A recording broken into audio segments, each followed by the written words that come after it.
지난해 전 세계적으로 붐을 일으킨 게임 포켓땡고 다들 아시죠? 게임의 특성상 플레이어가 포켓땡을 잡기 위해서는 진짜 현실에서 특정 위치로 움직여야만 하는데요. 심지어 최근엔요. 포켓땡고 게임 도중에 땡땡을 발견하는 일이 벌어지고 있다고 합니다. 뭘까요? 범인. 범인. 외계인. 뭐 발견할 수도 일단 주장할 수 있으니까. 정말 포켓몬을 발견한 거야. 진짜로 뭘 발견했냐면요. 지난해 7월 14일입니다. 미국 뉴햄프셔주 남부에 있는 도시 내슈아에 위치한 로터리 공원에서 포켓땡고 게임에 열중하던 청년 도미닉. 오로지 포켓땡을 잡기 위해서 살몬 브룩 호수를 따라 걷던 그는 호수에 떠있는 수상한 물체를 발견해 잠시 멈칫하게 됩니다. 포켓몬이. 가까이 가서 확인해 본 결과 물에 있으면 그 정체는 바로 나뭇가지와 풀에 엉켜있는 시신이었습니다. 부검 결과 시신은 30대 남성의 것으로 지역 경찰이 곧바로 조사에 들어갔다고 합니다. 뭐야? 그런데 이렇게 포켓땡고 플레이어가 시신을 발견한 것이 처음이 아니었습니다. 뉴햄프셔주에서 시신을 발견하기 닷새 전에는요. 미국 와이오밍주 리버튼에서도 포켓땡고 게임을 하던 여학생인 샤일라가 강가에 있는 포켓땡을 잡기 위해서 혼자 강가를 따라 다리 쪽으로 걷던 중에 물속에 있는 시신을 발견한 겁니다. 포켓땡고 게임뿐만이 아니라 세계 여러 지역들을 한눈에 볼 수 있는 위성 영상지도 구땡어스 있지 않습니까? 예. 네, 미스테리한 사진들이 찍혀서 세계인들의 관심이 집중된 바 있는데요. 그중에서도 먼저 이 사진, 이라크의 바그다드 지역을 찍은 건데요. 이 사진 속의 강물은 새빨간 핏빛을 띠고 있습니다. 뭐야? 왜 이래? 이 지역이 바그다드에서도 가장 큰 빈민가의 우범지대로 알려져 있어서 더욱더 의심을 가중시켰다고 하고요. 아니 근데 핏빛이라고 해도 저렇게 빨갈 수가 있어. 저게 다 피일 수는 없잖아요. 그러니까요. 저도 저걸 보면서 페인트 공장에서 폐유 같은 게 나온 게 아닐까. 피우가 나도 저렇게 빨갈 수가 있어. 아니 근데 그런 게 뭐 이렇게 일부에 막 그 섞여서 이렇게 막 돼 있는 건 모르겠는데 딱 저 칸만 완전히 빨갛잖아요. 버그야 버그. 지난 2014년 인도의 고고학자 J.R. 마가시 인도 차티스가르주 차라마에서 약 10,000년 전에 그려진 것으로 추정되는 동굴벽화를 발견했습니다. 뭐야? 눈과 코는 실종된 상태에 비정상적으로 큰 머리를 지닌 생명체. 다른 그림에서는 우주복 같은 의상을 입은 채로 무기를 손에 쥐고 있습니다. 진짜? 새도 아니지, 뭐지? 심지어 그들의 이건 뭐야? 운송수단으로 보이는 UFO까지 떡하니 그려져 있습니다. 세 개 다리 달린 게 꼭 UFO 같지 않습니까? 오, 진짜요, 진짜. 그러네. 자, 무려 10,000년 전에 그려진 동굴벽화에 외계인과 UFO를 닮은 그림이 그려져 있는 거예요. 더욱 소름 끼치는 것은 이것뿐만이 아니었습니다.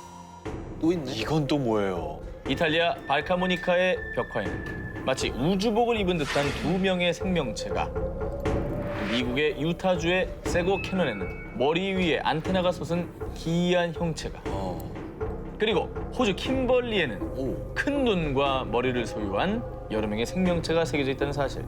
대체 당시 사람들은 뭘 봤길래 지금 우리가 상상하는 외계인의 모습과 똑 닮은 이 그림들이 세계 곳곳에 새겨져 있는 걸까요? 항상 인류 최대의 난제인 외계인의 존재. 혹시 외계인을 두 눈으로 목격한 이들이 지금 우리에게 남긴 사인 아닐까요? 영원히 풀릴 것 같지 않던 시카다 330의 존재. 이 정보를 공유하지 마시오. 공유하고 싶잖아요. 그럼.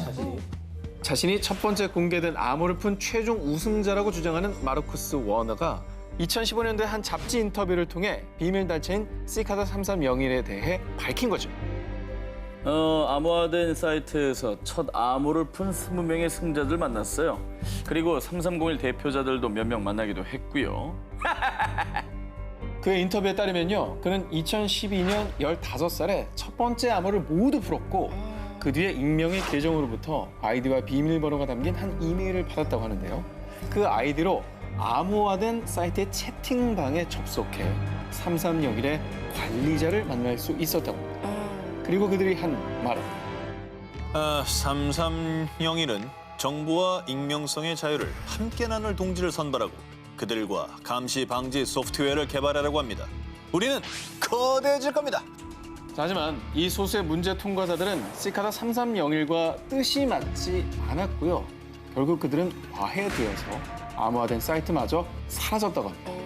또한 마르쿠스 워너의 친구도 두 번째 관문의 암호를 모두 풀었는데 2017년 4월경 시카다 3301에게서 받은 한 통의 메일에선 Be patient, 인내심을 갖길이란 메시지뿐 지금까지 그 어떤 연락도 받지 못했다고 합니다. 일본 혼슈의 동부 도야마현에 위치한 한적한 바닷가 마을 우오즈시. 이 마을에는요 귀신 출몰지로 유명한 심령 스팟 츠보노 온천장이 있습니다. 이곳은 1982년 경영난으로 폐업한 이후 오랫동안 방치됐었는데요. 깨진 유리창, 도색이 다 벗겨진 페인트, 알 수 없는 낙서까지 보기만 해도 섬뜩한 분위기를 자아내서요. 이곳에 공포 체험을 다녀온 사람들은 그냥 이곳 자체가 귀신보다 무섭다라고 할 정도라고 합니다. 근데 이곳이 공포 체험 마니아들 사이에서 더욱 극강의 공포 체험 장소로 떠오른 이유. 두 여자의 실종 사건 때문이었습니다. 저런 게 이제 또 가지. 1996년 5월 5일 도야마현 히미시에 살던 19살 여고 동창생인 A와 B 양은요. 밤 9시경 가족들에게 우우즈시 츠보노 온천장에 공포 체험을 다녀오겠다며 B의 차를 타고 집을 나섰습니다. 그 뒤 친구에게 우리 지금 우우즈시에 있어라는 삐삐 메시지까지 남겼는데 갑자기 행방불명. 결국 가족들은 도야마현 경찰에 실종 신고를 했는데요. 경찰이 입수한 CCTV 자료에서는 사건 당일 밤 10시경 B의 승용차가 도야마현의 중심지인 도야마시와 나메리카와시를 거쳐 우오지시로 들어가는 것이 확인됐습니다. 정말 그럼 거길 가긴 갔네. 그렇죠. 네, 근데요. 그런데 말입니다. 그 뒤 경찰이 그 일대를 샅샅이 수색했으나 두 여성의 흔적을 전혀 찾을 수가 없었고요. 여성이 타고 간 승용차조차도 발견되지 않았습니다. 결국 이 두 여성의 실종 사건 이후 일본 일부 매체에서는요. 호쿠리쿠 지방에서 가장 무서운 심령 스팟이라 지칭, 더욱 범접할 수 없는 공포가 퍼졌습니다. 저럴 수 있어요. 얼마 뒤 츠보노 온천장 일대는 아예 외부인이 출입할 수 없게 철조망 작업을 했지만요. 지금까지도 모험심 강한 공포체험 마니아들이 이곳을 찾고 있다고 합니다. 당시 일본 대표 신문 일면까지 실리며 일본 사회를 발칵 뒤집은 두 여성의 증발 사건. 과연 두 여성은 어디로 사라진 걸까요? 2015년 10월 일본 도쿄 히노시미사와 사가의 한 야산에서 한 부모의 절규가 울려 퍼졌습니다. 그 이후 오전 11시에 집에서 나간 10살 소년 A군이 약 9시간이 지난 오후 8시가 돼서야 이 야산에서 처참한 모습으로 발견됐기 때문입니다. 사망한 A군은 차가운 알몸으로 오르막길에 있는 나무 밑동에 밧줄을 묶어 목을 매 마치 매달리듯 누워 있었고요. 게다가 뒷짐진 양손과 발은 비닐끈으로 꽁꽁 묶여 있었습니다. 아, 너무 끔찍하다. 이건 뭐 누가 봐도 네. 어떤 살해 현장인데요. 예, 끔찍하네요. 하지만 수사 결과 이 사건은 자살로 종결됐습니다. 설마, 애긴데요? 어떻게 저렇게 자살을 해요? 그죠? 자기 손이 묶여 있는데. 하지만 결국 자살로 처리된 이유. 부검 결과 A군의 피부에선 쓸림 현상이 전혀 없었다고 합니다. 즉 강제적인 힘에 의해 옷이 벗겨진 게 아니라는 것이죠. 게다가 손과 발을 묶었던 비닐끈과 목을 맸던 밧줄에서는 A군 외에 다른 이의 지문이 전혀 발견되지 않았고요. 이상하다. 또 A군 외에 다른 이의 DNA는 검출된 것이 없다고 합니다.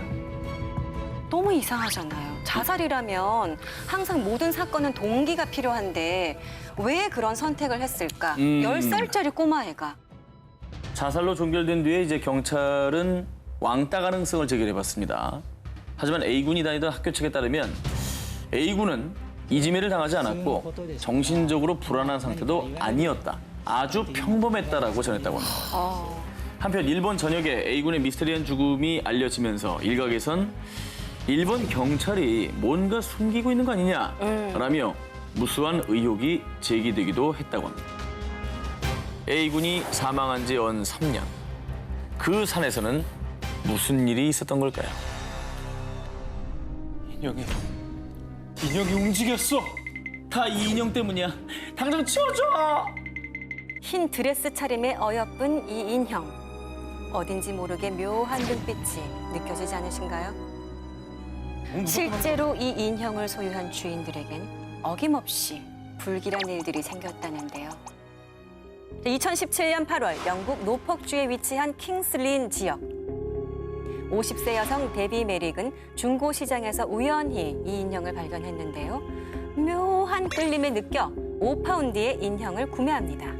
그런데 이 인형을 사온 뒤부터 데비와 그녀의 가족에게 이상한 일이 벌어지기 시작했는데요. 아, 아스트라리아. 아니, 다리에 왜 이런 상처가 나 있는 거지? 한밤중 남편 카메론에게 생긴 의문의 상처. 어머. 마치 무언가에 긁힌 듯한 상처가 선명했는데요. 그런데 그가 주변을 둘러보던 바로 그 순간 그는 기겁하고 맙니다. 왜? 요상한 눈빛으로 자신을 쳐다보고 있는 인형과 눈이 딱 마주쳤기 때문인데요. 그런데 이 미스테리한 현상은 이뿐만이 아니었습니다. 집에서 아무 이유 없이 화재 경보기가 울리는가 하면 모두가 잠든 야심한 시각에 누군가의 발소리까지. 결국 데비는 이 미스터리한 일들이 전부 인형 때문이라고 생각했고요. 박스에 인형을 넣어서 치웠는데요. 하지만 이틀 뒤 아, 안 돼. 아니, 인형 목에 걸려있던 목걸이가 왜 여기 있는 거야? 그렇습니다. 분명 인형은 박스에 넣어뒀는데 인형의 목걸이가 다른 곳에서 발견된 거죠. 움직인다는 얘기 아니야? 이게 에나벨이잖아. 진짜 또 에나벨 나왔네 또. 그녀는 방송사에 자신이 겪은 일을 제보했고요. 결국 영국의 유명 아침 방송에 출연하게 됐는데요.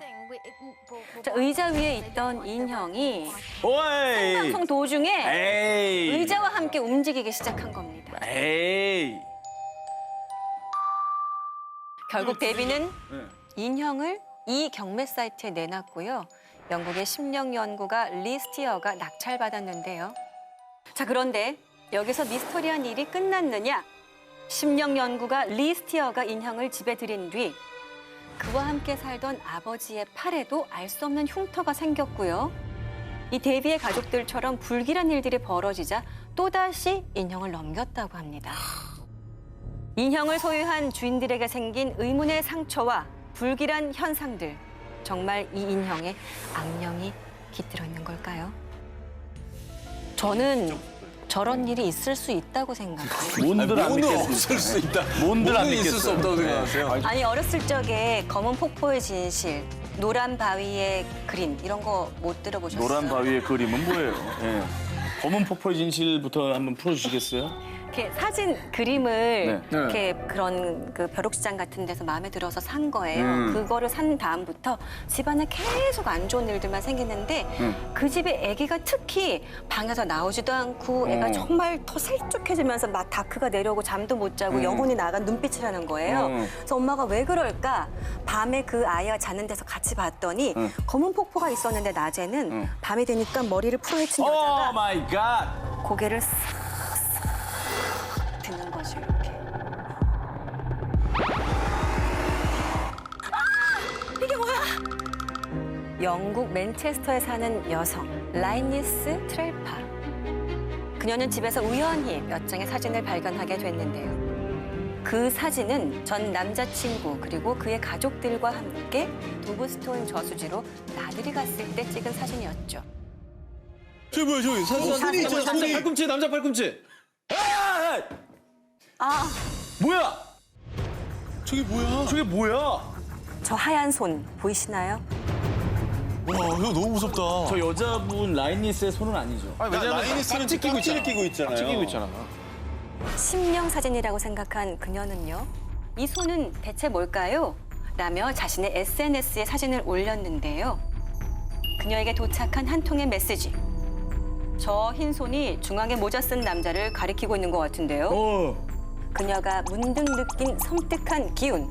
그 이유는 사진 속 하얀 손이 가리키고 있던 사람은 남자친구의 가족 중 한 사람이었는데요. 그는 이 세상 사람이 아니었습니다. 뭔 소리야?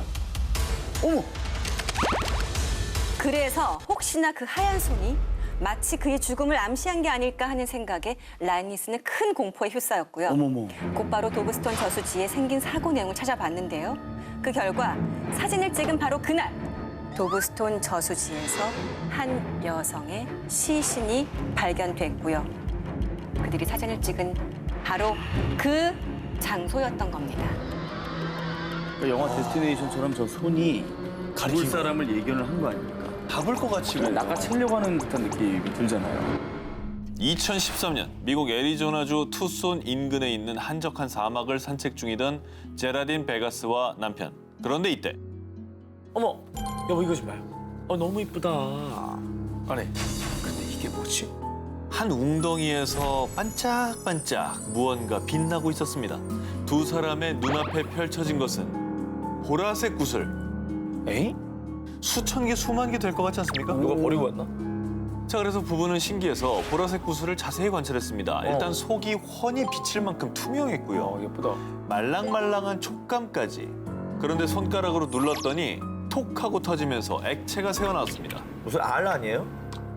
거북이 이런 애들은 막 200알씩 낳잖아요. 아, 그래요? 예, 그리고 멀리 와서 무태다가 200알 낳고 또 가고 그렇죠, 그러잖아요. 이제 많이 낳고. 근데 애리조나는 내륙이고 바다가 없어요. 이 두 사람은 결국 투손의 한 지역 뉴스에 제보를 했습니다. 그래서 며칠 후에 취재를 위해서 기자가 이 사막을 찾았을 때까지 이 구슬들은 전혀 마르지 않은 채 그 자리에 그대로 있었다는데요. 신기하다. 야, 되게 신기하다. 자, 저렇게 지역 뉴스에서 취재를 했으니 그 뒤 이 물질은 퍼플 스피어스, 즉 보라색 부채로 불렸고요. 뉴스는 사막에서 발견된 미스터리한 물질이라며 보도했는데요. 그런데 곧바로 보도팀의 전화가 빗발치기 시작합니다. 신문에 수분을 공급하는 워터비즈 같은데요. 미국에서 극비로 개발 중이던 신종 물질을 사막에 몰래 버린 걸 거라고요. 자, 수많은 사람들이 추측성 제보를 했지만 확인 결과 모두 아니었습니다. 그럼 뭐야? 논란이 거세지자 보도팀에서는 이 보라색 구슬의 샘플을 채취해서 모 대학교에 의뢰까지 했습니다. 궁금하다. 뭐랄까, 저희도 정확하게 뭐라고 말씀드릴 수는 없습니다. 라는 대답뿐. 뭐가 시원하게 안 나오는 거예요. 자, 결국 이 사건은요, 미국의 모 사이트에서 미국에서 잘 알려지지 않은 15가지 미스터리 중 하나로 선정되기도 했습니다. 아무도 발견하지 못한 초자연적 신비의 물질. 혹시 당신은 이 보라색 구슬의 정체를 아십니까? 자, 이번 특종은요, UFO를 쫓는 사람, 그리고 그가 밝혀낸 놀라운 이야기입니다. 30년 차 UFO 초자연 현상 조사가 척 주코프스키. 그는 UFO, 외계인 납치, 빅풋, 유령 사냥 등 다양한 초자연 현상을 조사하고 있는데요. 그런데 2006년 척 주코프스키는 갑자기 놀라운 이론을 제기합니다. 그가 조사한 약 1000건의 초자연 현상 사건 중 무려 200여 건의 사건에 해당하는 이론인데요. 첫 번째, 일반인 출입 금지 구역, 미국 네바다주의 51구역. 그리고 두 번째는 미국 뉴멕시코주의 비밀 지하시설 덜스 기지. 또 지난 70년 동안 미국에서 10,000마리의 가축들이 피 한 방울 흘리지 않은 채 폐사한 사건도 있었는데요. 이거 이상하다. 척 주코프스키의 말에 따르면요, 이런 미스터리한 가축 훼손 사건이 발생하면 24시간 이내 그 주위에서 UFO가 목격됐다고 합니다. 그래서 지금껏 알려진 초자연 현상 지역들을 지도에 표시해 봤더니 무려 200건의 사건이 모두 위도 37도 인근에서 발생. 저거를 일명 초자연 현상 고속도로라고 부릅니다. 그는 유독 초자연 현상이 37도에서 일어나는 이유를 이렇게 설명합니다. 위도 37도에는 외계인들이 지구로 드나들 수 있는 길이 있어요. 다시 말해, UFO의 주요 도로가 바로 위도 37도에 있는 거죠. 그런데 여기서 더 소름 돋는 사실은요, 우리나라 서울의 위도가 몇 도인지 아십니까? 바로 37.5도. 1995년 2월 푸에르토리코의 한 마을에서 가축들이 때로 습격을 받았습니다. 목 주변에 2-3개의 구멍이 난 상태로 모두 피가 빨린 채 죽어 있었습니다. 그리고 10년 뒤인 2015년 4월에도 아르헨티나 코르바주의 와트 마을에서 끔찍하게 훼손된 채 죽은 소들이 발견. 마치 이 농장에는 죽음의 사신이 다녀간 듯했습니다. 야, 저 턱뼈 빼고 다 없어졌네. 그리고 보통 맹수들이 먹으면 네, 이빨 자국이 있어요. 그러니까. 훼손된 부위가 자로잰 듯 깔끔하게 도려내 있다는 거. 레이저 칼로 샥. 그렇죠. 그런데 이때 농장에서 한 괴 생명체가 목격이 됐다고 합니다. 목격자에 의하면 정신없이 가축의 피를 빨아먹다가 기척이 느껴지자 5-6m나 되는 난간을 훌쩍 뛰어넘어 사라졌다고 합니다. 이 괴생명체가 저지른 일을 보고 사람들은 흡혈 괴물이야. 추파카브라가 분명해. 라고 수군거렸습니다. 추파카브라 뭐예요? 뭐요? 추파카브라. 추파카브라? 추파카브라는 중남미 지역에서 전설로 떠도는 동물입니다. 붉고 큰 눈과 날카로운 송곳니가 특징이고요. 등에는 가시가 돋아 있으며 직립보행은 물론 날개가 있어 새처럼 날 수도 있다고 합니다. 지금 저거예요? 천하무적이죠. 염소 등 가축들의 피를 빨아먹는 흡혈 괴물이라고 알려져 있습니다. 과연 그때 목격된 동물이 전설의 흡혈 동물 추파카브라였을까요? 그런데 2018년 5월 미국 북서부에 있는 몬태나주의 한 농가에서 추파카브라로 추정되는 동물이 잡혔다고 합니다. 오, 진짜? 그놈이 양떼를 공격했어요. 미친 듯이 피를 빨아먹었다고요. 추파카브라로 추정되는 동물이 미친 듯이 양떼를 물어뜯고 있을 때 이걸 목격한 주인이 그 자리에서 총으로 사살했습니다. 잡힌 거죠? 그렇죠. 대박. 이 괴생명체를 두고 사람들은 개, 코요테, 여우, 늑대를 모두 합쳐놓은 모습이다.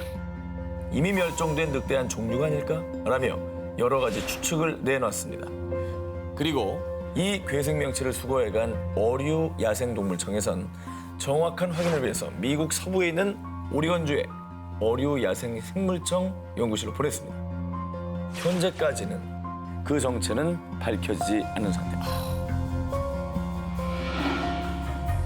1994년 8월 7일 미국 워싱턴주 오크빌에서 데이빗 레이시 경관은 순찰을 돌고 있었습니다. 그런데 갑자기 비가 쏟아지자 레이시 경관은 곧바로 와이퍼를 작동을 시켰습니다. 그런데 닦으면 닦을수록 얼룩이 지는 자동차 유리. 이게 뭐야? 비가 아니라 흐물흐물 젤리 같잖아. 그때 하늘에서 내린 건 끈적끈적한 덩어리. 당시 이것을 두고 젤리비라고 불렀다고 합니다. 사람들은 처음 보는 이 물질에 호기심을 느껴 손으로 만지거나 냄새를 맡기 시작을 했습니다. 그런데 그날 오후 호흡곤란, 심한 현기증, 메스꺼움, 그리고 시야가 흐릿해지는 증상까지 보인 사람들. 그리고 젤리비가 내린 뒤 동물 사체도 자주 발견이 됐다고 합니다. 자, 그런데요. 더 미스테리한 건 이 젤리비가 오직 오크빌에서만 내렸고요. 3주간 무려 총 6번의 젤리비가 내렸는데 그것도 밤에만 내렸다고 합니다. 와, 이거 진짜 수상하네요. 뭐 정체는 밝혀졌어요? 뭐예요 도대체? 계속 이 비가 내리자 마을 사람들은 이 물질을 채취해서 병원에 가져갔습니다. 실험 결과 놀랍게도 인체 백혈구를 다량 함유하고 있었다고 합니다. 뭐야? 그래서 이후에 워싱턴주 보건부의 미생물학자들도 이 물질을 연구했는데요. 젤리비에는 2 종류의 박테리아가 바글바글했는데 그중 하나가 인간 소화기에서는 박테리아였습니다. 하지만 이 물질의 정체도 이 박테리아가 어떻게 질병을 일으켰는지도 밝히지 못한 상황. 그런데 이때 한 연구진은 한 가지 가설을 제기합니다. 이 물질은 비행기의 액체 폐기물입니다. 즉 블루아이스라는 주장이었죠. 비행기에서 이렇게 한 마을에 비처럼 쏟아질 정도로 많은 양을 내린다고요? 그러니까 그렇죠. 또 계속 반복적으로 그건 네. 좀 힘든 얘기죠. 이에 대해 연방항공이 반발하고 나섰어요. 색깔도 다를 뿐만 아니라 비행 중에 블루아이스 배출은 금지돼 있기 때문입니다.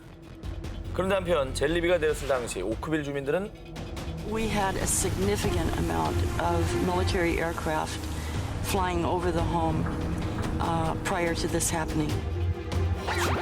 그래서 비밀리에 오크빌이 군사기지로 사용이 되고 있고 새로운 생화학 무기를 테스트하기 위해 주민들 몰래 이런 일을 벌인 거라는 주장도 제기가 됐습니다.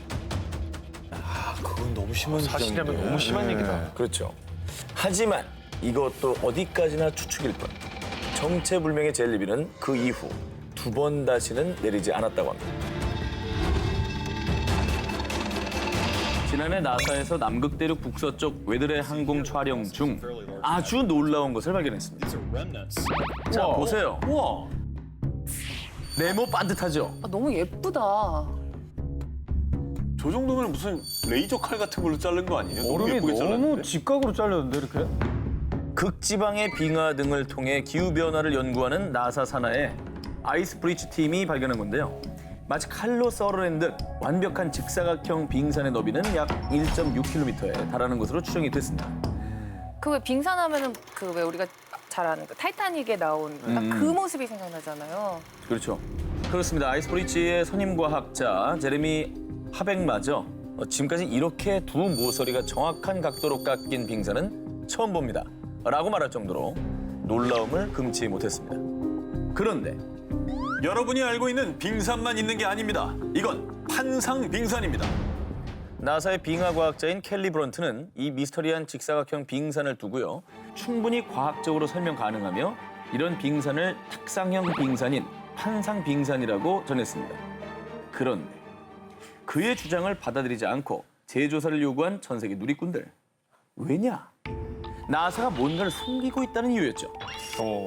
지금까지 발견된 판상 빙산은 자연적으로 분리된 울퉁불퉁한 흔적은 꼭 남아있기 때문이죠. 그렇지. 저건 너무 반듯해요. 정말 김연아가 트리플 악셀을 할 수 있을 것 같은. 아 맞아 스케이트링 같아요. 정말 링크 같잖아요. 뭐가 있어? 뭐 있는 것 같죠? 뭐가 있어요? 뭐가 있을까? 야, 그러면 대체 이유가 뭡니까? 처음 제기된 주장은 비밀 정부에서 만든 기지. 하지만 이 주장에 대한 반박. 이 빙산이 위치한 남극은 사람이 살 수 없는 지역에 있으며 또 빙산 너비만 1.6km에 달하기 때문에 인위적으로는 절대 만들 수 없다는 의견이 나왔습니다. 그런데 이때 또 제기된 또 하나의 주장. 외계 생명체 비밀 기지. 그 무엇으로도 설명되지 않는다면 외계 생명체의 소행이란 얘기죠. 외계 생명체에서의 마치 칼로 베어낸 듯한 직사각형 빙산의 진실. 과연 이 빙산에는 어떤 비밀이 숨겨져 있을까요? 자, 세상에서 가장 많은 금을 보유한 곳은 바로 전 세계 경제의 중심으로 불리는 미국 뉴욕 연방준비은행의 지하 금고. 그런 데가 있는 줄 몰랐네요, 근데. 실제로 있구나. 뉴욕 연방준비은행에 따르면요, 은행의 지하 24m 그리고 높이 2.74m, 무려 90톤에 달하는 철제 금고 문 안에 있는 금괴의 양이 무려 6,200톤, 약 280조 원 이상의 가치라고 하는데요. 금만. 진짜 어마무지하다. 그런데 말입니다. 지난 2017년 미국의 유력 경제지의 한 충격 보도. 뭔데 또? 과연 뉴욕 연방준비은행은 6,200톤의 금을 가지고 있을까? 싱가포르의 유명 귀금속 애널리스트 로넌 멜리 역시 은행 직원을 제외하고 그 누구도 지하금고에 금이 있다고 확신할 수 없습니다. 라고 주장했는데요. 근데 갑자기 왜 뉴욕 연방준비은행이 금을 의심하기 시작한 거예요? 그러니까. 사실 말이죠. 이전부터 사람들의 의심과 음모론은 끊임없이 제기돼 왔습니다. 금 시세를 조작하려고 은행에서 금괴를 외부에 몰래 빌려주고 있다던데? 달러 가치 유지하려고 빌려준다는 말도 있어. 이러한 이유들로 이 지하 금고에 있는 금을 더욱 투명하고 객관적으로 감사해야 한다는 걸 강조하고 있고요. 미국 공화당의 랜드폴 상원 의원은 미국 회계감사원에서 뉴욕 연방준비은행 금고를 감사해야 한다는 내용의 법안을 발의하기도 했습니다. 전 세계 경제의 중심 뉴욕 연방준비은행. 과연 이 300조에 가까운 금들은 지금 뉴욕 한복판 깊은 지하 속에 안전하게 보관돼 있을까요? 지구촌의 난제이자 21세기 인류 최대 고민, 지구온난화. 급속한 산업 발전으로 온실가스가 과도하게 배출돼서요. 이를 감축하자는 목표로 맺어진 파리 기후협정에 195개국 이상이 참여할 정도로 지구온난화는 전 세계적인 문제인데요. 자, 그런데 나사 기상연구원 출신인 존 시온 박사의 폭탄 발언이 터졌습니다. 지구온난화는 모두 다 거짓입니다. 3만 명이 넘는 과학자들이 여기에 동의하고 있어요. 지구온난화는 과학적으로 검증되지 않은 정치적 주장에 불과하다는 건데요. 과학적으로는 이산화탄소의 증가로 인해 지구의 평균 기온이 상승하고 있다. 뭐 우린 이렇게 대충 알고 있죠. 네네. 그런데 존 시온 박사가 제시한 근거는 이렇습니다. 남극 빙하를 분석한 결과는 정반대. 계절 변화에 따라 기온이 오를 때 바다에 녹아있던 이산화탄소가 배출되었을 뿐이라는 거죠. 그리고 최근 20여 년의 기상 자료를 분석한 결과 기상 이변은 없었다고 하는데요. 없었다고요? 그러면 여기서 왜 지구 온난화의 위험성을 강조를 하는 거예요? 왜? 존 시온 박사에 따르면 세계 여러 정부가 환경세를 명목으로 세금을 거두고 에너지 업계에서 돈을 끌어내기 위한 정치적 음모라는 건데요. 근데 이것도 일리가 있는 네. 소리네. 사실 더 중요한 거는 정말 지구가 병들어가고 있다는 것이 진실이 팩트죠. 아닐까. 네. 2019년 5월 말 스위스의 소도시 몽트레의 한 호텔에 전 세계 130여 명의 거물들이 한 곳에 모였습니다. 그 이유, 올해로 67번째를 맞은 빌더버그 회의 때문인데요. 네덜란드의 우스터비게에 있는 빌더버그 호텔에서 처음 모임을 가진 것이 계기가 되어 빌더버그라 이름 붙여졌고요. 이 회의는 주로 유럽, 북미의 정재계 주요 인물 100여 명이 모여 주요 국제 현안을 논의하는 자리인데요. 그런데 일부 음모론자들이 빌더버그를 부르는 또 다른 이름이 있습니다. 바로 세계를 움직이는 그림자 권력. 빌더버그는 전 세계를 조종하고 있습니다. 그들에게 선택받은 자들이 세상을 움직이죠. 바로 세계를 쥐락펴락하는 킹메이커 집단이라는 것.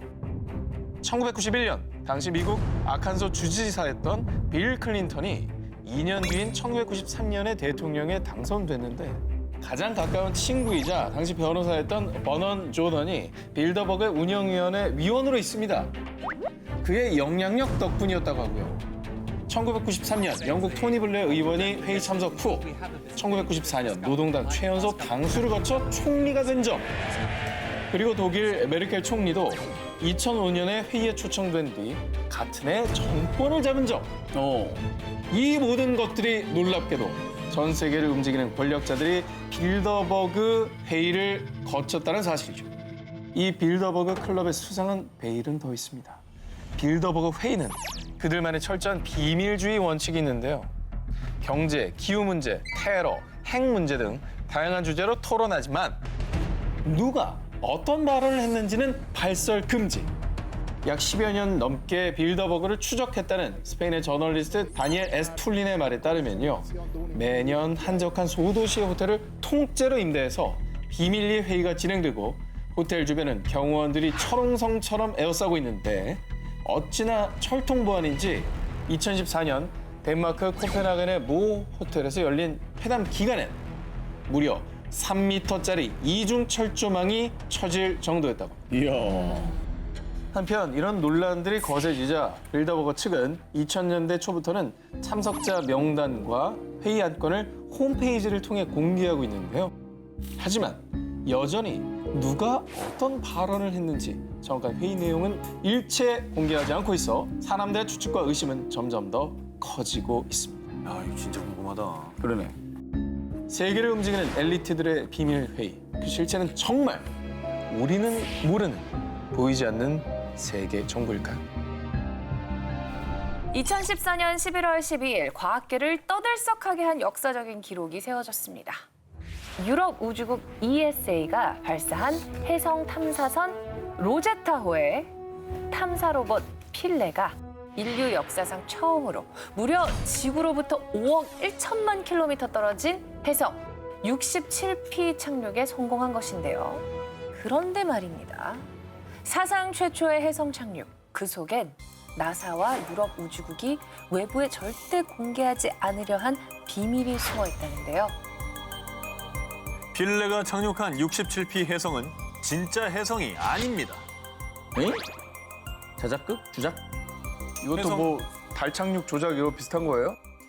자, 영국의 유명 언론사에 따르면 탐사 로봇 필레가 실제 착륙한 곳은 67P라는 해성이 아니라 유럽 우주국이 비밀에 붙인 외계인의 함선이라는 것. 외계인의 더 함선? 안에 더해. 더 대단한 데 날아간 거 아니야, 그럼? 그러니까. 그럼 칭찬해줘야 되는 거 아니야? 더 잘 된 건데? 칭찬해줘야 되잖아. 자, 역사적인 해성 착륙을 둘러싼 음모론, UFO 관련 사이트를 운영하는 스콧 워링이 탐사 로봇 필레를 쏘아 올린 유럽 우주국의 내부 고발자에게 받은 이메일에서부터 시작이 됐는데요. 이메일에 따르면 탐사 로봇 필레가 착륙한 67P 해성은 이미 약 20년 전에 나사가 우주에서 알려지지 않은 발원지로부터 의문의 신호를 감지했던 곳이라는데요. UFO 사이트 운영자 스콧 워링은 그 신호가 외계인이 인간에게 보낸 신호라고 주장했습니다. 그리고 외계인이 존재한다는 또 다른 증거. 전화인가요? 이 소리는 일명 혜성의 노래. 로제타워가 탐사 로봇 필레를 혜성 표면에 낙하시키기 전 혜성에서 나는 소리를 지구로 보낸 건데요. 일각에서는 이 혜성의 노래가 자연적인 환경에서 나는 소리가 아닌 외계인들이 서로 소통하는 소리라고 주장했습니다. 과연 음모론일 뿐일까요? 2009년 12월 9일 새벽 노르웨이 북부에 위치한 핀마크 지역. 사람들은 갑자기 하늘에 떠오른 정체불명의 빛 때문에 대혼란에 빠졌는데요. 이거 사진으로 보시죠. 에이, 합성이네. 이거는 뭐. 전부 에이. 저런 색깔이 나올 수가 있나? 그러니까. 요즘 우리 어떻게 보고 저 사진을. 그래. 전 조작이죠. 그래. 무조건 그렇게 생각이 되시죠? 네. 자, 그들이 목격한 것은 상공에 떠 있는 나선형의 불빛. 소용돌이 마냥 시계 방향으로 빠르게 회전하고 있었는데요. 그리고 3분 뒤 소용돌이 중심부에서 푸른빛의 광선이 나타나더니 이내 흔적도 없이 사라져버렸습니다. 노르웨이를 떠들썩하게 만든 이 괴현상을 두고 지구 물리학 관측소의 연구원인 투롤스 린 한센은요. 그 빛은 미사일 발사 실험 중 발생한 불빛입니다. 누출된 미사일 연료가 공중에서 떠돌다가 떨어진 것이죠. 나선형 불빛의 정체를 미사일에 누출된 연료로 지목. 불빛이 발견되기 전날 러시아 해군이 핀마크 지역 인근의 바렌츠해에서 미사일 실험 발사를 한 사실을 증거로 제시했습니다. 하지만 천문학자인 조셉 박사의 생각은 달랐는데요. 바렌츠에서 미사일 실험 발사가 수차례 진행됐지만 단 한 번도 그런 불빛이 발견된 적은 없습니다. 미사일 발사에 실패할 경우 폭발로 인해 기체가 여러 조각으로 나뉘게 되는데 나선형 불빛이 목격된 주변에서는 그 어떤 흔적도 발견되지 않았다고 했습니다. 그럼 그 빛은 도대체 뭐였을까요? 그러게. 그래서 조셉 박사가 추측한 광선의 정체는 나선형 비행을 하는 미확인 비행물체, 즉 UFO가 남긴 흔적이라는 것입니다. 수많은 의문들을 남긴 노르웨이의 나선형 불빛. 그런데 2012년 중동 5개 나라에서 이 소용돌이 광선이 또다시 포착됐는데요. 이번엔 5개 나라에서 발견된 겁니다. 비슷하긴 한데 이것도 어떻게 받아들여야 될지 모르겠어요. 미스테리하네요. 하늘에서 발견된 미스터리한 소용돌이 불빛. 우리가 모르는 거대한 음모가 숨겨져 있는 걸까요? 인도 케랄라주 칸누르 마을 사람들은 갑자기 쏟아지는 빗소리에 일제히 비명을 지를 수밖에 없었는데요. 그 이유는 하늘에서 피가 내리고 있었기 때문입니다. 에이, 말도 안 돼. 피가 내린다. 자, 하늘에서 내리는 것은 비가 아닌 피를 연상시키는 붉은색의 액체였고요. 그렇게 약 15분 동안 내린 비는요, 마을을 온통 피바다로 만들어놨습니다. 실제로 뒤늦게 이 모습을 본 주민들은요, 저는 누군가가 동물을 죽이고 그 피를 우리 집 마당에 뿌려놓은 거라고 생각했어요. 결국 사람들은 억울하게 죽은 사람들의 피가 비가 되어 내리는 거다 라며 블러드 레인이라 불리며 괴담까지 퍼지기 시작했습니다. 자, 그런데 참 이해할 수 없는 이상한 점은요, 2012년 당시 7월부터 9월까지 인도 전역에 약 2달 동안 집중적인 폭우가 내렸는데 블러드 레인은 오직 케랄라주 칸누르 지역에만 내렸다는 겁니다. 학자들은 이 미스터리한 비의 정체를 파헤치기 위해 여러 가설들을 내놨는데요. 먼저 인도 기상청은요, 당시 붉은 비의 원인이 사하라 사막에서 건너온 먼지 때문이라고 밝혔습니다.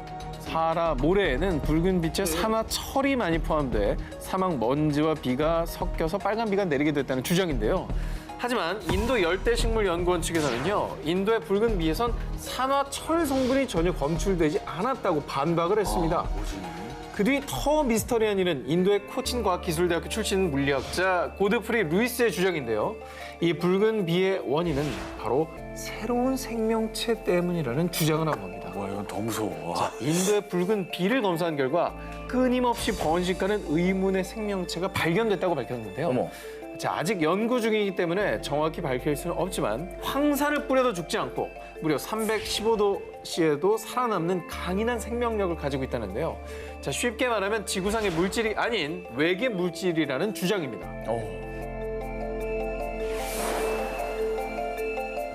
지금으로부터 150여 년 전인 1860년대 이집트. 이집트를 찾은 어느 4명의 영국인들은 정말 우연한 기회에 귀한 유물이라는 관 하나를 구입하게 됩니다. 그런데 실제로 그들이 구입한 관은 고대 이집트의 문화재로 신분이 높은 한 여성의 미라를 넣은 관이었다는 것을 알게 됐습니다. 이 관을 구입한 4명의 영국인은 관을 구입한 직후 한 명은 이집트에서 온데간데 없이 실종됐고요. 또 한 명은 의문의 총격으로 팔을 절단. 그리고 나머지 둘은 목숨을 건졌지만 전 재산을 파산당하고 말았습니다. 그 뒤 이집트를 떠나 영국으로 옮겨져 한 재력가에게 인수됐는데, 그런데 이 재력가의 가족 중 무려 3명이나 교통사고로 중상을 입고 집에 의문의 화재까지 발생하자 결국 이 관 때문이라고 여기고 영국 국립박물관이 대형 박물관에 기증했습니다. 결국 이 관은 언럭키 머미, 불운한 미라라고 불리며 영국 전역을 공포에 떨게 만들었는데요. 아, 너무 끔찍해요. 이게 계속 불운이 이어지고 있으니까. 그러게, 그지? 진짜 저주가 있나 봐. 사실 이 관의 주인은 젊은 나이에 죽음을 맞게 된 이집트 공주로 내가 죽거든 나일강에 묻어라. 누구든 나를 나일강에서 멀어지게 하는 자는 죽음의 저주를 내릴 것이다. 무시무시한 저주를 남겼다는 건데요. 그렇게 박물관에서 잠든 줄 알았던 이 관이 다시 한번 전 세계를 충격에 빠뜨립니다. 대형 박물관에서 이 저주받은 관을 경매를 통해 윌리엄 스테드라는 고고학자에게 넘겼고 그가 이 관을 배에 실었다는 건데요.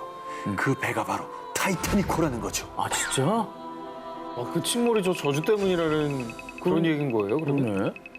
이집트 공주의 저주가 타이타닉호를 침몰시켰다는 소문이 삽시간에 퍼졌는데, 이에 대형 박물관 측은 관을 경매로 넘겼다는 것은 사실무근이고 지금도 박물관에서 보관 중이다 라고 해명을 했고요. 하지만 저주가 진짜라고 믿는 사람들은 윌리엄 스테드가 타이타닉호에 실은 것은 관이 아닌 그 속에 미라였다고 주장하고 있다고 합니다. 실제 사람 같은 피부결에 초점을 잃은 듯한 눈동자, 그리고 갑자기 입을 뗄 것만 같은 이 기묘한 모습의 인형들. 2000년대 초반 실제로 이 인형을 사진만으로 접한 이들이 이 인형 사진을 본 날 나 가위 눌렸어요 라는 이야기를 쏟아내 이 인형을 아는 사람들 사이에서 심상치 않은 공포심이 감돌았습니다. 거짓이면 좋겠다. 그러면서 이 인형에 얽힌 사연들이 밝혀졌습니다. 19세기 일본의 한 인형 제작자가 만든 이 인형들은 엄청난 흉악범죄를 저지른 사형수 시체의 피부와 머리카락을 뽑아 만든 인형이며, 심지어는 이 인형이 일본 가나가와 현의 학곤의 신사에 보관됐었다고 전해지기까지 했습니다. 약간 관광지잖아요. 관광지에 그렇게 해놨으려나. 그런데 그 인형들을 만든 사람이 자신이 인피로 인형을 만든 것이 들통이 날까 봐 그 인형들을 태워 신사에 공양을 한 게 아니냐는 추측까지 떠돌았습니다. 그런데 인형 사진을 본 이들을 가위에 눌리게 하고 모두를 공포에 몰아넣었던 이 인형들의 반전. 19세기에 만들어진 것도 사람 가죽도 아닌 부관절 인형 제작가 호리 요시코의 작품이었다는 것이 밝혀졌고요. 다행이네, 진짜. 다행이죠? 네, 다행이네요. 자, 여러분들 마음을 또 놓고 계신 것 같은데 그럼요. 지금부터가 진실입니다. 뭐야. 또 일본의 전무후무한 괴담 수집가이자 유명 공포 프로그램을 진행한 탤런트 이나가와 준지. 이 사람이 실제로 겪은 일화입니다. 어느 날 지인에게 저주받은 여자의 10일이라는 인형극 무대 진행을 부탁받았습니다. 그런데 작품에 오르는 인형을 처음 본 그는 왠지 모를 싸한 느낌을 받게 됩니다. 단순한 기분 탓이 아니었던 걸까요? 인형극 대본 작가의 집에는 의문의 화재가 발생. 심지어는 인형 제작자인 하시모토 사부로가 실종되는 등 갑자기 인형극과 관련된 이들에게 이상한 악재들이 연속적으로 덮치고 맙니다. 그런데 더 섬뜩한 건요. 이상하게도 인형극 관계자들에게 부상이 찾았는데 희한하게도 그 부상은 오직 오른손과 오른발에만 입었다는 거죠. 결국 끝을 모르는 악재에 이나가와 준지는 자신이 처음 보자마자 꺼림칙하다고 느꼈던 인형을 들고 영매에게 찾아갔습니다. 인형은 그냥 인형이 아닙니다. 살아있습니다. 오른손, 오른발을 잃은 상처 입은 소녀.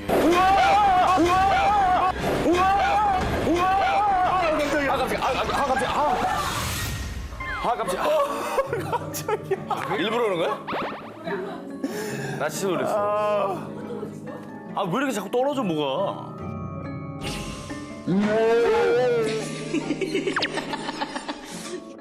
이 안타까운 이야기를 들은 이나가와 존지는 그 뒤에 이 인형을 태워서 소녀의 영혼을 달래줬고요. 그런데 정말 신기하게도 그 뒤로는 의문의 사고나 기묘한 일들은 일어나지 않았다고 합니다. 저는 인형 별로 집에 별로 두고 싶지 않거든요. 난 인형 나도 좀 무서워요. 중학생 때인데 제가 자는 방에 앞에 그 곰돌이 인형이 있었어요. 근데 이렇게 자다가 너무 이렇게 잠이 안 와서 뒤척여서 딱 이렇게 눈을 떴는데 이렇게 곰돌이가 저를 보고 있을 거 아니에요. 눈동자가 돌아가 있는 거야. 눈을 굴렸구나. 날 보고 있다 이쪽을 보고 있더라니까. 너무 소름이 돋아서 엄마를 안고 운 적이 있어요. 2004년 반에서는 이사할 집을 찾다가 영국 동부의 작은 도시 에식스에 위치한 이 집을 보게 됐는데 뭐 위치도 좋고 가격도 착해서 집을 덜컥 계약을 하게 됐습니다. 그런데 이 집에 들어온 이후부터 바네사에게 기묘한 일들이 일어나기 시작합니다. 당시 바네사는 임신 중이었는데요. 화장실에서 이를 닦던 중 무언가가 뒤에 있다는 느낌을 받았는데 그 순간 누군가가 바네사를 떠밀었고요. 어느 날은 누군가 임신 중인 배를 걷어차 쓰러지기도 했고요. 복도에선 검은 그림자들을 보기도 했고요. 거실에서 의문의 핏자국을 발견하기까지 했습니다. 결국 이 모든 현상들을 그냥 넘길 수 없었던 바네사는 이 집에 대해 알아보기 시작했습니다. 알고 보니 이 집이 지어진 건 16세기였는데 그때 이 집의 용도는 이 지역에서 악명 높은 마녀 재판소. 당시 마녀로 몰리며 재판소에 끌려온 이들은 지하에서 쇠사슬에 묶인 채 끔찍한 고문을 받았고 마녀로 지목돼 교수형 당한 사람만 무려 8명이나 됐다고 합니다. 게다가 마녀 사냥이 끝난 뒤에는 감옥으로 사용됐으며 그 뒤 주택으로 용도가 변경된 이후에도 의문의 자살 사건이 끊이지 않았다고 합니다. 그렇게 이 집에 얽힌 끔찍한 이야기를 알게 된 바네사. 처음에는 엑소시스트를 불러서 유령들을 몰아내려고 했지만요. 귀신이 사라지기는 큽니다. 집안에서 찍은 사진에 유령의 모습이 나타나는 등 기묘한 현상이 날로 심해지자 결국 이 이야기를 세상에 공개하게 된 거라고 합니다. 바네사의 고백 이후에 한동안 고스트헌터들의 투어 스팟이 됐던 이 집은요. 새 주인을 찾은 지 1년 반도 못 넘기고 빈집이 됐습니다. 일본에는 귀신의 저주가 계속되어 결국 폐쇄한 터널도 있습니다. 후쿠오카 지역의 이누나키산 중턱에 있는 이누나키 터널입니다. 참고로 과거 인기 아이돌이었던 그룹 슈가의 멤버 아유미 씨가 겪은 이야기가 굉장히 유명하죠. 이곳이 워낙 유명한 심령 스팟이다 보니 재미삼아 친구들하고 차를 타고 갔다고 합니다. 아유미 씨가. 뭐하러 가? 그렇게 터널을 여러 차례 왔다 갔다 하는데 귀신을 목격하지 못했대요. 그래서 시시하다. 그리고 실망을 했답니다. 그때 한순경이 아유미 씨의 차를 불러 세웠는데 그때 한 말이 왜 위험하게 사람을 차 지붕 위에 태워서 다니고 있습니까?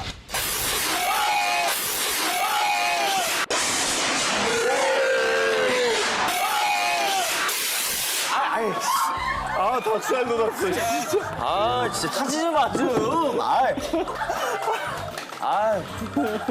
누구 있지, 이 안에? 야, 저 캐비넷 좀 보고 와.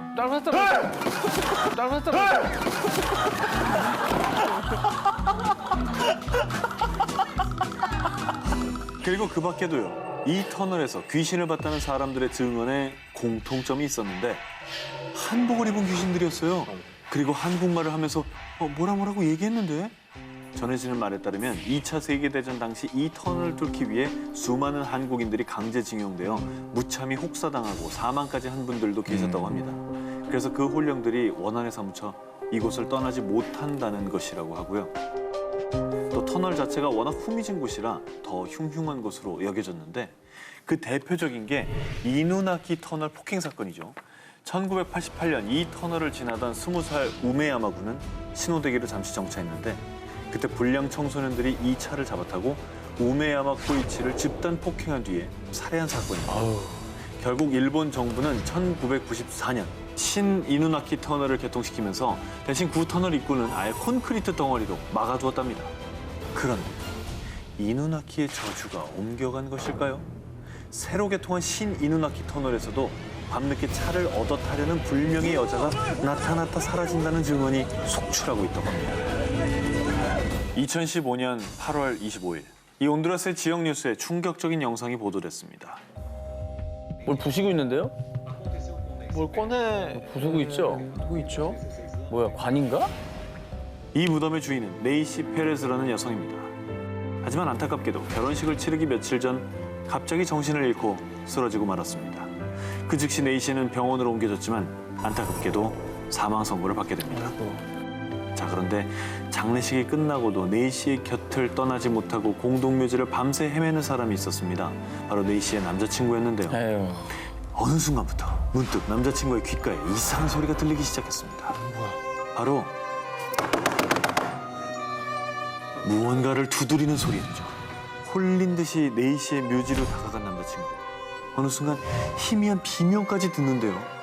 잠깐만, 이건 네이시의 목소리야. 내가 꺼내줘야 돼. 단단히 콘크리트로 마감해 놓은 네이시의 무덤을 부수기 시작합니다. 마침내 관뚜껑이 열린 그 순간 사람들은 충격적인 모습을 마주하고 맙니다. 왜? 장례식 때만 해도 깨끗했던 네이시의 얼굴에 온통 상처가 나 있었고요. 손가락 끝은 피부가 까져서 피 범벅이 돼 있던 겁니다. 게다가 관뚜껑의 유리 부분은 완전히 깨져 있었던 거죠. 아니 설마 그 안에서 나오기 위해서 이렇게 된 거예요? 곧바로 네이시의 가족과 남자친구는 네이시를 당장 병원으로 데려갔지만요. 의사는 다시 한번 사망 진단을 내리고 말았습니다. 결국 다시는 살아나지 못한 네이시. 그녀는 웨딩드레스를 입은 채 또다시 같은 무덤에 묻히게 됐는데요. 기구하다, 진짜. 네이시가 정말 무덤 속에서 살아났던 것일까요? 그 모든 것은 여러분의 상상에 맡기겠습니다. 노트에 이름이 적히면 그 사람이 죽는다는 저주의 데스노트. 만화나 영화로 나와서 다들 잘 아시죠? 자, 그런데 말이죠. 일본의 데스노트의 현실판으로 불리는 데스블로그가 있다고 합니다. 이름이 진짜 있다고? 데스블로그? 데스블로그의 주인은 바로 일본 배우 히가시하라 아키. 2012년 12월엔 자신의 블로그에 A사 비행기 프라모델을 가지고 노는 아들의 사진을 업로드했는데요. 그런데 한 달 뒤 A 여객기가 기체 결함으로 비상 착륙하는 사고가 발생했습니다. 자, 이렇게 비행기 사고가 일어나 버린 겁니다. 한 언론사에서는 A 여객기의 사고를 알고 있었던 그녀라고 대서특필하기까지 했다고 하네요. 진짜? 근데 저거 우연의 일치 아닐까요? 저주가 시작된 건 2007년도입니다. 히가시하라 아키가 방송인으로 데뷔, 한 경마 프로그램 진행을 맡으면서부터였는데요. 아무리 경마 전문가들이 1위로 예상을 하던 말이라도 그녀가 선택을 하면 참패, 그리고 또 참패. 자, 게다가 그녀가 1위로 지목한 한 경주마는 무려 3번이나 골절 사고를 겪었다고 합니다. 저분은 본인이 무섭지 않을까? 아니, 그러니까 뭘 쓰기가 되게 무서울 것 같아요. 그럼 무슨 생각이 나면 얼마나 불안하겠어요. 자, 그런데요. 그녀의 이 불행한 기운은 사랑의 기운까지도 막을 수 없었나 또 봅니다. 있어? 자, 그녀의 남편은 세계 선수권 대회에서 3회 우승을 기록한 일본의 유도 영웅 이노우에 코세입니다. 그런데 2003년 그녀와 교제를 시작한 지 1년 만에 참패. 그리고 2008년에 결혼한 뒤엔 베이징 세계 스포츠 대회에서도 별다른 성적을 거두지 못하고 결국 쓸쓸하게 은퇴를 하고 말았다고 합니다. 참패 아니면 은퇴네요, 그죠? 자, 그런데 이런 무성한 논란들 속에서 정작 데스블로거 히가시하라 아키는요. 전 블로그 이웃들이 늘어나서 참 좋아요. 라며 정말 강철과도 같은 멘탈을 인증했다고 합니다. 긍정왕이다. 1987년 영국 사우스 요크셔주 셰필드 이곳에서 극심한 교통체증을 줄이기 위해 새 우회로 건설이 한창이었는데요. 그런데 어느 날 밤 경찰 딕과 존은 인부들이 모두 떠난 공사 현장을 순찰 중이었습니다. 경위님. 밤이라 그런지 왠지 좀 으스스하지 않습니까? 으스스는 무슨? 앞이나 봐라. 저 앞에 사람 있잖냐? 진짜네. 애들이 왜 이 시간에? 자, 두 경찰이 본 여러 명의 아이들. 그런데 정말 놀랍게도 두 사람이 경찰차에서 내리자마자 아이들이 감쪽같이 사라졌다. 게다가 더 무서운 건 진흙투성이었던 바닥에 발자국조차 남아있지 않았던 겁니다. 이 도로는요, 2년 뒤인 1989년 스톡브리지 우회로라는 이름으로 완공이 됐습니다. 그때부터 하나 둘 의문의 사고들이 일어나기 시작했습니다. 그런데 사고 운전자들의 공통점, 도로 위에서 아이들 혹은 수도승을 봤다는 거였습니다. 자, 그때부터 이곳은 유령 출몰 도로로 소문이 퍼졌는데요. 그런데 정말 충격적인 사건이 밝혀졌습니다. 과거 약 100여 년 전 스톡브리지의 터는 놀랍게도 수도원이었다고 합니다. 근거가 있네.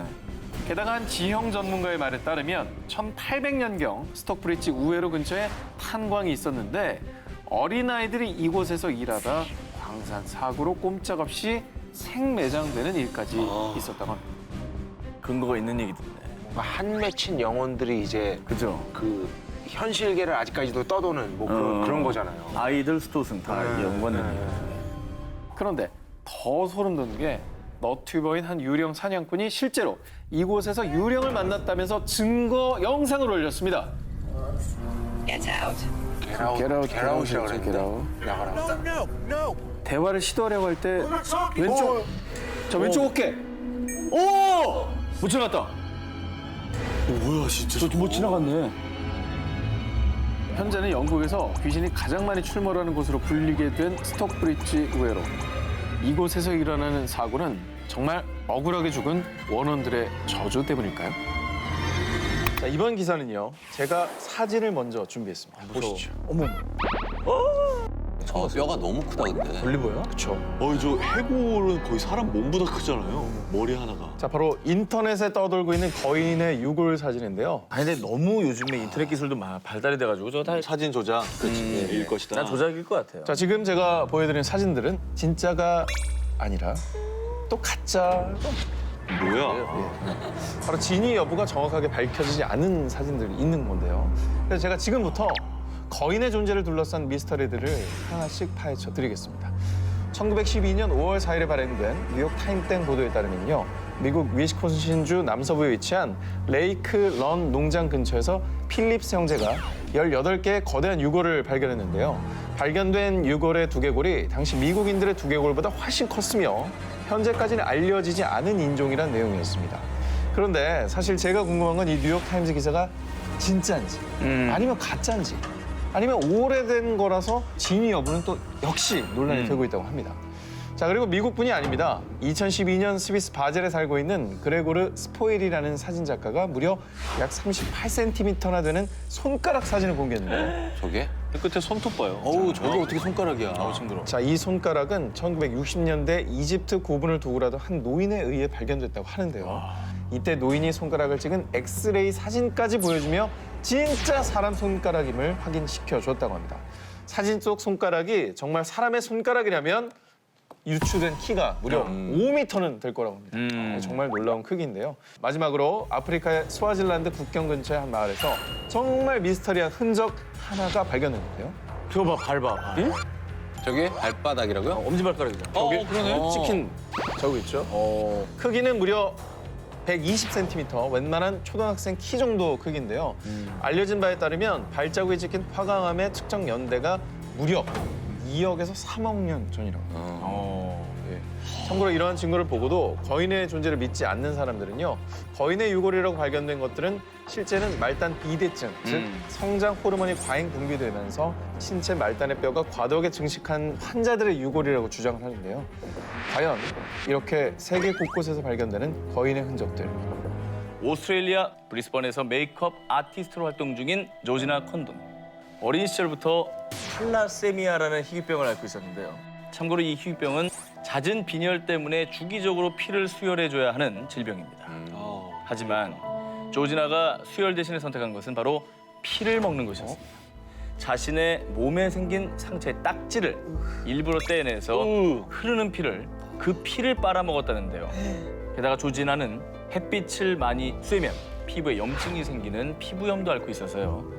더더욱 뱀파이어 같은 삶을 살 수밖에 없었다고 합니다. 이렇게 어둠 속에서 뱀파이어 생활을 하고 점점 피의 맛에 길들여진 조지는 이후 흡혈귀 무도회 또는 자신과 비슷한 취향을 가진 일명 고스클럽 등을 전전하며 자신에게 피를 제공해줄 사냥감을 찾아다녔다고 합니다. 최근에는 오직 한 사냥감, 바로 남자친구 자밀의 피만 마신다고 합니다. 어느 날 갑자기 번개를 맞은 뒤 특별한 능력을 갖게 된 사람들이 있다면 믿으시겠습니까? 1994년 폭풍우가 몰아치던 어느 날 미국 뉴욕의 정형외과 의사였던 앤서니 C. 코리아는 공중전화 부스에서 어머니와 통화를 하고 있었습니다. 그런데 그가 있던 공중전화 쪽으로 갑자기 번개가 번쩍 내리쳤고요. 앤서니 C. 코리아는 이내 쓰러지고 말았습니다. 그가 쓰러지는 걸 본 뒤 즉시 심폐소생술을 시도했고요. 그 덕분에 정말 천만다행으로 목숨을 건질 수 있었습니다. 기적적으로 새 삶을 살게 된 앤서니. 그런데 얼마 후 느닷없는 영감을 느끼게 됩니다. 평소에는 흥미가 1도 없었던 피아노가 너무 치고 싶었던 건데요. 강렬한 이끌림에 악보를 산 그는요. 마치 다른 사람이 된 것처럼 자유자재로 피아노를 연주합니다. 어머머머머머머머머. 못 믿겠다. 아니 흥미가 1도 없던 사람 맞아요? 아니 번개 맞고 갑자기 저렇게 됐다고? 그래서 이분이 어머머. 2007년에 아예 정식으로 피아니스트로 데뷔를 합니다. 번개 맞고. 이후에 이런 사실이 알려지면서 그는 번개가 낳은 기적의 천재 피아니스트로 불리게 됐고요. 직접 작곡한 곡을 연주하면 지금도 왕성히 활동 중이라고 합니다. 과연 이 특별한 능력의 정체는 무엇으로 설명할 수 있을까요? 2012년 호주 멜버른에 사는 청년 백 맥마흔은 큰 교통사고를 당한 뒤 의식을 잃고 혼수 상태에 빠져 있었습니다. 그런데 다행히도 얼마 안 가 의식이 돌아와 가족들이 한숨을 돌리고 있던 그때 아들, 너 지금 뭐라고 했니? 다시 말해봐. 오 여보, 우리 아들 맞아요? 눈을 뜬 맥마흔이 간호사에게 실례합니다. 굉장히 아프네요라고 한 말을 들은 가족들은요. 이 귀를 의심한 만큼 크게 놀라고 맙니다. 그 이유는 호주 사람인데요. 네. 영어가 아닌 중국어로 말을 했기 때문이죠. 春节来了，那么小明打算怎么过呢？ 아니 저 사람 지금 완전 표준 발음이에요. 발음이 좋네. 그냥 배워서 하는 말이 아닌데? 표준어죠, 표준어. 성조를 잘 지키네요. 그런데 더 놀라운 점은요. 유창한 중국어도 모자라서 중국어로 부모님 사랑해요라며 난곡 회복될 거예요라고 쓰기까지 했다는 겁니다. 쓰기까지. 진짜. 참고로 벤 맥마흔은 고등학교 때 잠시 중국어를 배우긴 했지만 당연히 유창하게 말할 수 있는 수준은 아니었다는 거죠. 그리고 더 놀라운 사실은요. 사고 후 중국어를 할 수 있게 되면서부터 모국어인 영어는 잘하지 못하게 됐다는 겁니다. 무슨 얘기죠 이건 또? 참고로 보통 저런 현상이 일어난 뒤 며칠 만에 이제 언어 능력을 다시 상실하는 경우가 많습니다. 정말 초능력처럼 왔다 순간적으로 가는구나, 그냥. 왔다 가는 거죠. 네. 그런데 백맥마는 이후에 샹하이에서 석사 과정까지 밟았고요. 중국에서 TV 프로 MC의 패널로 다양하게 활동을 하고 있다고 합니다. 과연 맥마흔에게 어느 날 갑자기 생긴 외국어 능력은 정말 사고 때문이었을까요? 미국 오클라호마주 머스코지에 사는 올해 12살이 된 아이 라이언 하먼스. 이 아이는 4살 때부터 아주 생생한 악몽에 시달리기 시작했고요. 그로부터 약 1년이 지나 5살이 됐을 때 엄마에게 이런 말을 했다고 합니다. 엄마, 나 전생에 할리우드 배우였어요. 처음엔 아이의 황당한 얘기에 그저 코웃음을 쳤다는 라이언의 엄마. 그래서 엄마는 할리우드 관련 서적을 아들에게 보여줬는데요. 그런데 라이언이 1932년 영화인 나이트 애프터 나이트의 사진을 보던 중에 한 명의 조연 배우를 가리키며 엄마 이게 저예요 라고 말하는 거 아니겠습니까? 소름 돋아. 어우. 사진 속의 남성은 1930년대에 활동했던 마티 마틴이라는 이름의 배우로요. 당시 영화에서 대사 한 줄 없는 조연 배우였기 때문에 현재 그를 기억하는 사람은 거의 없었는데요. 결국 라이언의 엄마는 그를 버지니아대 정신의학 및 신경행동과학과 부교수 짐 터커에게 데려갑니다. 그리고 이 짐 터커 교수가 마티 마틴의 삶을 철저히 조사해 아이의 진술과 일치하는지 하나하나 따져봤는데요. 가족들에 대한 설명도 대부분 일치했을 뿐 아니라 마티 마틴이 과거 브로드웨이에서 춤을 췄었다는 것, 배우 생활을 하다가 나중에 할리우드 에이전시를 차렸다는 것, 리타 헤이워드와 같은 스타들과 함께 일했던 것 등 모든 것이 소름 돋을 정도로 일치했는데요. 그런데 계속 라이언의 말을 듣던 짐 터커 교수는 그의 진술 중 한 가지 큰 오류를 발견하게 됩니다. 이게 뭐야? 이게 뭐야? 하느님은 왜 저를 61살까지 살게 하시고 다시 아이로 태어나게 하셨는지 모르겠어요. 라고 말한 라이언. 그러나 실제 마티 마틴의 사망 진단서에는 사망 나이가 59세로 기록되어 있었던 거죠. 한국 나이 아니야? 맞나요, 역지? 한국 나이. 그렇지. 그런데 놀랍게도요. 네. 이후에 더 조사를 해보니 사망 진단서 기록에 오류가 있었던 겁니다. 실제 마티니 사망한 나이는 라이언이 말했던 61세가 정확히 맞았던 거죠. 아, 이건 소름 끼치네. 야, 이거 진짜 신기하네. 굳이 도깨비 드라마로 얘기하자면 이동욱 씨가 준 차를 안 마신 거죠, 이 사람이. 이생의 기억을 잊게 해줍니다. 죽은 사람이 다시 태어나는 것을 일컫는 환생. 티베트 불교에서는 위대한 스승 라마가 제자와 중생들을 구제하기 위해 계속 환생한다고 믿고 있는데요. 그래서 라마의 제자들이 환생자를 일컫는 린포체를 찾는 게 오랜 전통 중에 하나라고 합니다. 그리고 네팔 후판사원의 수도승 텐진 조파도 그 중에 한 명인데요. 2001년 10월 그는 자신이 모시던 스승 게셰 라마 폰촉이 세상을 떠나자 스승의 환생자를 찾기 위해 그 고된 여행길에 오릅니다. 그렇게 1년 또 2년이 지나 4년째가 되던 2005년 찾았습니다. 드디어 제가 스승님을 찾았습니다. 그가 스승이 생전에 수행했던 초액항 마을에서 스승의 환생자를 찾은 것입니다. 그가 찾은 이는 3살 꼬마 텐진 응오드로. 근데 저 꼬마한테 그럼 네. 스승님 이러고 머리를 조아릴 거예요? 텐진 조파가 한 채 의심도 없이 이 꼬마를 스승의 환생자로 믿은 이유. 스승이 세상을 떠나기 전에 알려준 환생자 아버지 이름의 첫 글자와 소년의 아버지 이름 첫 자가 일치하는 것은 물론이고요. 이 마을에는 과거 스승이 직접 심은 나무가 있었는데 텐진 응오드룹이 매일 아침 이 나무에 정성스레 물을 줬다고 합니다. 첫 글자 같은 거는 사실은 이름에 쓰는 글자들이 또 뭐 석도 있고 뭐 현도 있고 뭐 진 이런 거 많잖아요. 그런 어떤 우연들이 좀 겹쳐서 이런 게 좀 발생한 게 아니었을까요? 그래서 이 꼬마가 정말 스승의 환생자인지 확인하기 위한 테스트를 진행해봤습니다. 그래, 테스트 해보자. 네가 그러면 전생에 쓰던 걸 골라봐. 물어봤습니다. 그런데